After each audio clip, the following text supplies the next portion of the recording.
Hola, buenas. Hoy vamos a hablar en este vídeo del Logos feroz. Vamos a hablar del paso del mito al Logos y, si da tiempo, quizás también tratemos un poco el tema de los primeros filósofos, de los primeros personajes que usaron el Logos, que fueron los denominados los presocráticos. El paso del mito al Logos se produjo en el siglo VI a.C., según creemos, porque claro, los primeros fragmentos de personas, de filósofos, que empezaron a utilizar su razón de una forma científica y sistemática, pues nos dicen que alrededor del siglo VI a.C. es cuando se produjo ese paso. Pero antes de hablar de ello, tendremos que decir qué es el mito y qué es el Logos, y por qué se produjo ese paso, porque a todo el mundo le parecería extraño que si el Logos significa razón, la primera vez que el ser humano utilizase el Logos iba a ser en el siglo VI a.C. ¿Qué pasa? Que antes de ese siglo, antes de 600 años antes de Cristo, o 500 y pico años antes de Cristo, nadie usó la razón. El ser humano era imbécil antes de los primeros filósofos. Son los filósofos los que han traído al mundo la racionalidad, y antes los seres humanos no pensaban. Entonces, ¿quién construyó las pirámides de Egipto? ¿O quién hizo el lenguaje? ¿Y quién hizo la escritura incluso? No es eso. El paso del mito al Logos simplemente significa que cuando el ser humano se pregunta los porqués de las cosas, por qué llueve incluso, por qué hay estaciones de primavera, verano, otoño, etcétera, por qué nacemos, por qué hemos de morir, por qué hay mundo en vez de nada, todos los porqués que el ser humano se pregunta, pues al principio no tenían una respuesta lógica, no se sabía por qué. Y entonces el ser humano pues recurría a creencias, a lo que se denominan mitos, que son narraciones fantásticas sobre dioses. Pensaba que, bueno, pues que el viento sopla porque el dios Eolo, el dios del viento, o que pues está haciendo que se muevan las corrientes aéreas, o que hay estaciones del año porque la diosa Ceres, o está triste porque el dios Vulcano ha raptado a su hija porque quería casarse con ella, etcétera. La cuestión es que todas las explicaciones de los porqués que el ser humano se hacía en su vida cotidiana, pues al no tener una respuesta científica y lógica, de ahí viene logos, lógica, logos, pues obtenía una respuesta no ilógica, sino una respuesta imaginativa, una respuesta mitológica, una respuesta religiosa, una respuesta que siempre atribuía a fuerzas naturales, personificadas, dioses, cíclopes, sirenas, etcétera, ¿no? Se le atribuían pues todos los sucesos de la naturaleza de cuyas explicaciones pues no teníamos noticia. Sin embargo, en un momento determinado, el ser humano empezó a querer usar su razón para responder a esas preguntas, y es cuando se produce el paso de las respuestas mitológicas, del mito, a las respuestas lógicas y racionales, o científicas, que lo mismo es, que es el Logos, y que eso es lo que se produjo en el siglo VI a.C. Sin embargo, los seres humanos habían pensado mucho y habían aplicado mucho su intelecto y su Logos a muchísimas de las cuestiones cotidianas, prácticas de la vida. Por ejemplo, alguien podría decirse, ¿qué pasa? ¿Que el ser humano no supo construir barcos y navegar hasta que no llegó Arquímedes con su principio de Arquímedes que explicaba la flotación? No. El ser humano, mediante ensayo y error, mediante pruebas, mediante prácticas, mediante experimentos, iba consiguiendo pues construir templos, construir pirámides, hacer diques, construir barcos, navegar lejísimos, sin saber responder realmente los porqués. Por ejemplo, si a un navegante del siglo VIII a.C. se le preguntara por qué su barco flota, pues no lo sabría. Diría, no sé, las cosas son así, se hace un barco de esta manera y flota, eso se ha hecho siempre y así es, no sabemos por qué.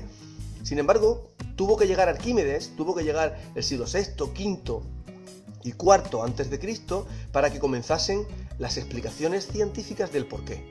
¿Por qué flota un barco? No porque esté hecho de madera, o de plomo, o de hierro. Un barco flota porque recibe una presión o un empuje del agua hacia arriba directamente proporcional al volumen de agua que desaloja.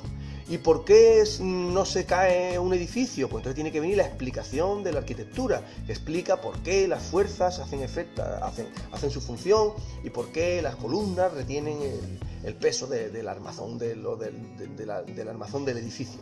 En definitiva, el saber cómo se hacen las cosas se sabía de siempre, pero el saber por qué eso funciona, por qué las cosas son así, es lo que se empezó a hacer a partir de la aplicación del logos, de la razón, a las preguntas filosóficas. Y ahí empieza la filosofía en Grecia, en el siglo VI, repetimos, antes de Cristo.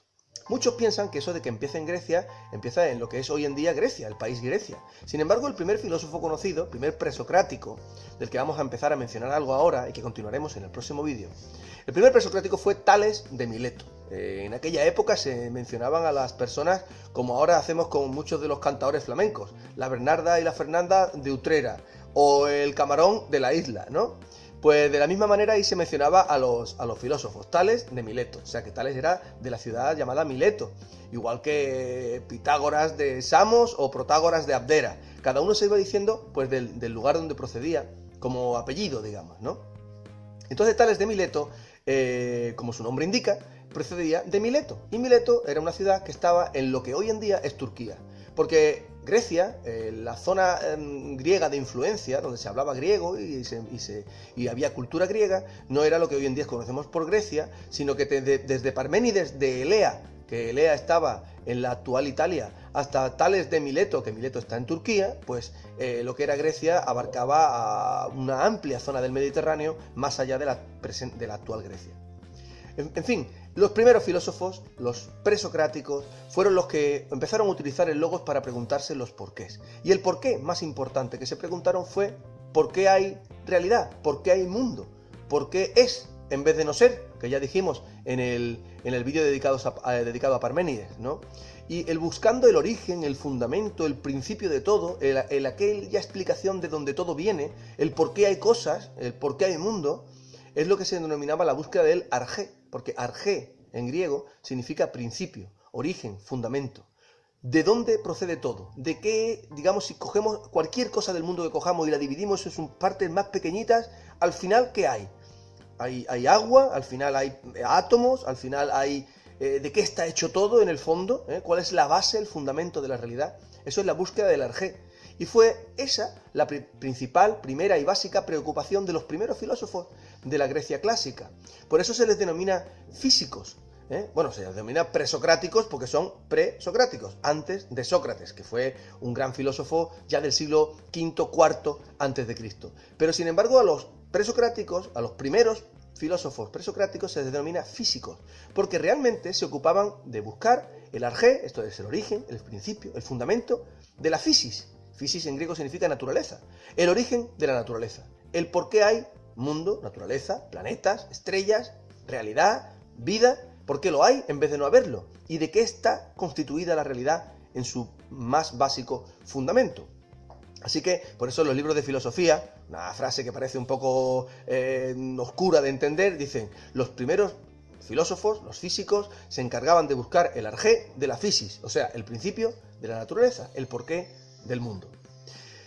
Pues bien, el primero de esos filósofos fue Tales de Mileto, y se le ocurrió nada más y nada menos que decir que el origen de todo, el arjé de la physis, era el agua. Podríamos pensar, qué barbaridad, el agua, todo va a estar hecho de agua, una piedra está hecha de agua, en el desierto hay agua, esto cómo es, ¿no? Sin embargo, el razonamiento de Tales de Mileto no es nada ilógico, sino que el pensamiento de Tales de Mileto fue un verdadero pensamiento científico, un pensamiento que la ciencia actual ha corroborado en parte y nos ha hecho ver que Tales de Mileto no era ningún iluso que dijera lo primero que se le ocurriera, sino que era un pensador verdaderamente interesante que dio bastante en el clavo de dónde venimos del agua. Pero eso lo voy a dejar aquí para que tengan ustedes la curiosidad de ver el próximo vídeo donde se hablará del arjé de la physis según los primeros presocráticos. Espero que les haya gustado el vídeo, que ya sepan qué es el logos, por qué el logos es feroz y por qué el logos feroz ha ido descubriendo y desentrañando los misterios de la naturaleza desde Tales de Mileto hasta la actualidad. Un saludo y que disfruten de su logos feroz. Nos vemos en el próximo vídeo.